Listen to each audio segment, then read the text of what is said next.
don't ever buy someone else's modified crap. Just take my advice. Don't do it.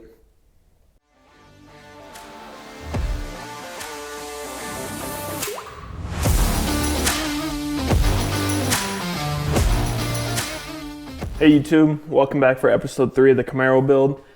I originally had said that episode 3 was going to be removing the fuel tank, the fuel lines, brake lines, everything's still on the car, but that's going to switch.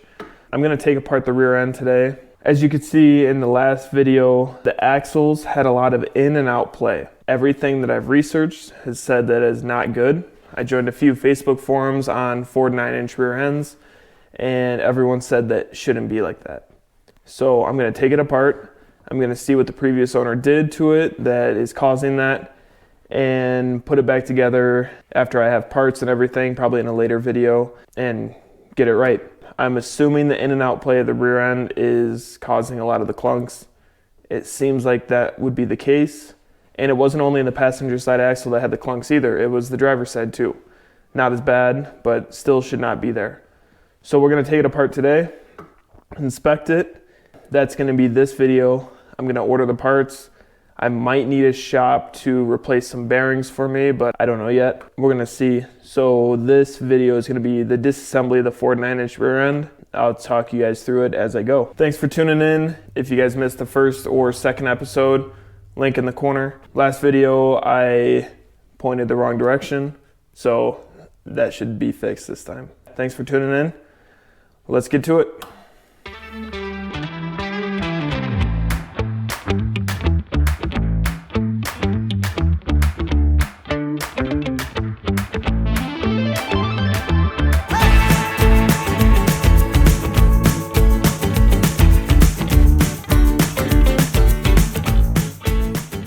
Okay, I just wanted to go through the parts before I take everything apart. First, this is the axle housing. Most people usually just call that the axle. We have the center section here. Some people call it the pumpkin.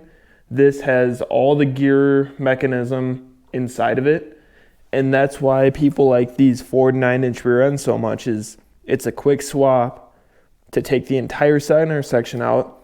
You could change the gears for different race applications or just easier maintenance. When you take the center section out, the entire gear platform comes with it. A lot of the GM or Chevy axles, this whole back plate comes off and you have to service all the gears from the inside. It makes it more difficult to actually service, to do a quick swap if you need to, if you're at that racetrack. This will never be swapped like that, but it's just a good rear end to have. Can hold a lot of horsepower, a lot of torque. Axle housing, center section. The red bar that I took off is the sway bar. You can see here, there's a lot of washers here, and that's what people in the forums are telling me that is wrong. I'm going to investigate that. But these are the axles themselves that the wheels hold on to. These are splined, have a spline on the end of it. They go into the center section.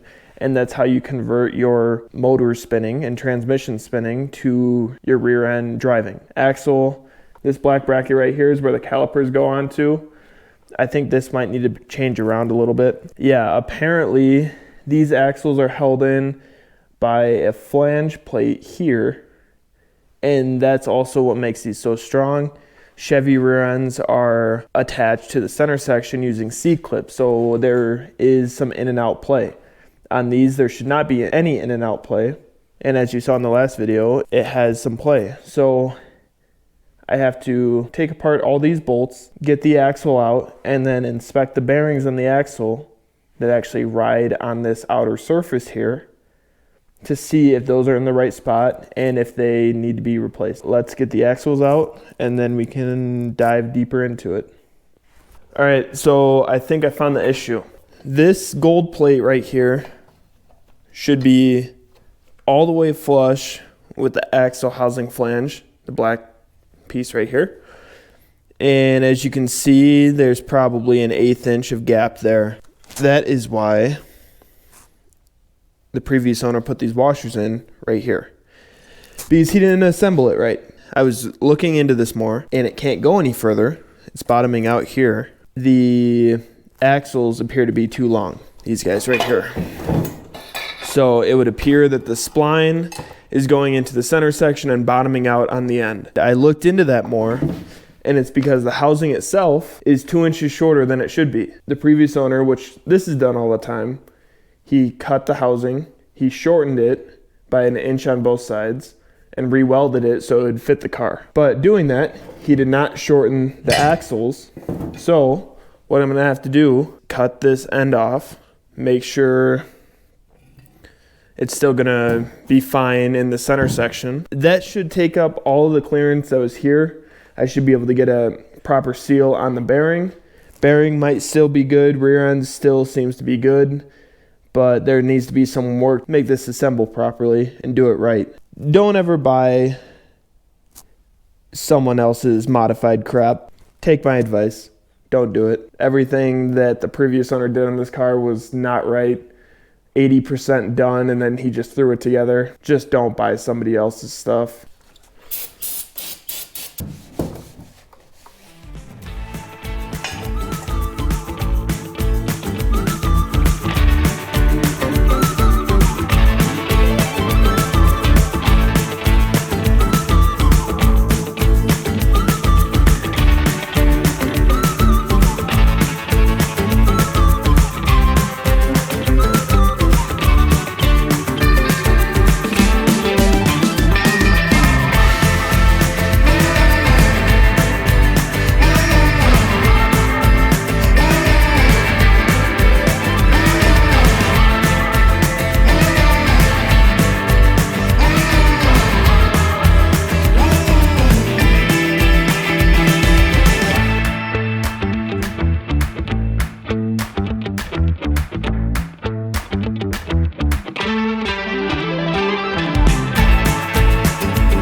This is where we're at.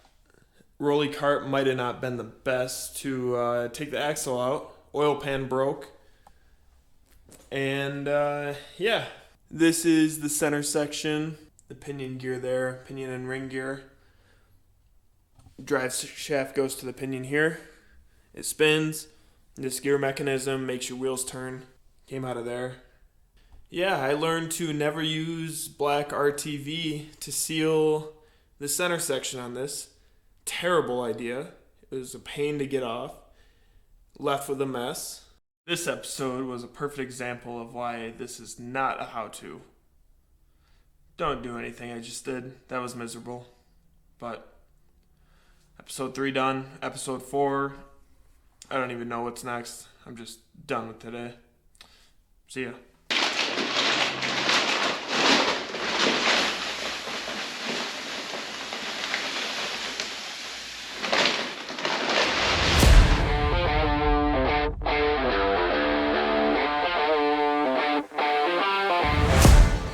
A little disclaimer for my videos.